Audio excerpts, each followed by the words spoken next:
هل لقي أحدكم أصحاب محمد في الطريق؟ نعم، لقد أرسل أصحابه لك ولغيرك. اذهب يا ضمضم الغفاري إلى مكة، وأمر قريشا أن تخرج إلى أموالهم، وأخبرهم أن محمدا قد تعرض لها. فخرج ضمضم سريعا إلى مكة وأخبرهم الخبر، فتجهزوا جميعا وخرجوا بطرا وغرورا ليحموا القافلة. لا واللاتي، لن نرجع أبدا، وسنذهب لسوق بدر ونشرب الخمر وتعزف لنا القيان، وسيتحدث عنا العرب. يا أخنس، لم ترجع ببني زهرة إلى مكة وتشق صفوفنا؟ كان خروجنا من أجل العير، نجا بالعير بمعجزة، وها هو أبو سفيان. فرجعت بنو زهرة مع الأخنس بن شريق، ولم يشهد بدرا من هاتين القبيلتين أحد، ومشى القوم. وهنا جد الجد، وانقلب الأمر للمسلمين، إذ كان الخروج لمواجهة القافلة. فماذا يكون المصير إذا فوجئوا بالقتال وهم على غير استعداد؟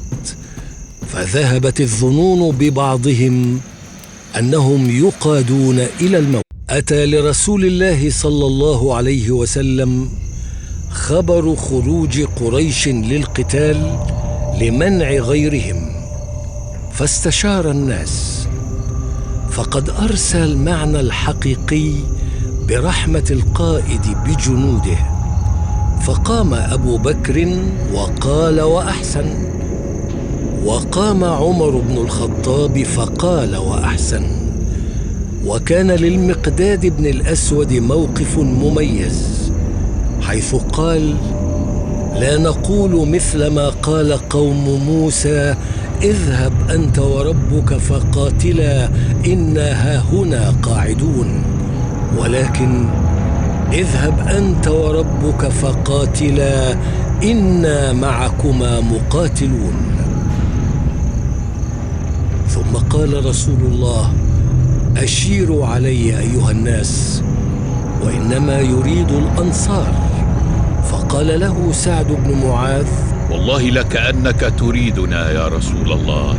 قال: أجل.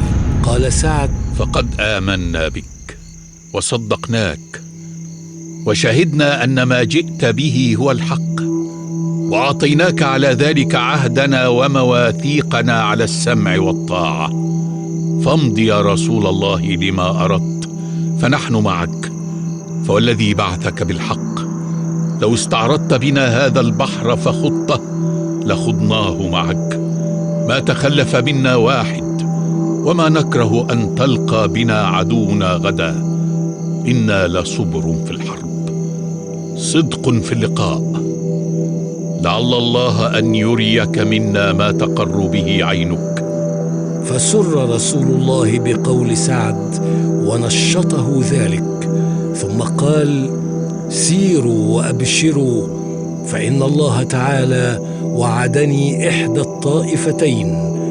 والله لكأني الآن أنظر إلى مصارع القوم، هذا مصرع فلان، ويضع يده على الأرض ها هنا وها هنا. فوالله ما أخطأوا الحدود التي حددها رسول الله، وكانت بشارة للمؤمنين تصارع رؤوس الكفر، ومعجزة عن إعلام نبوته.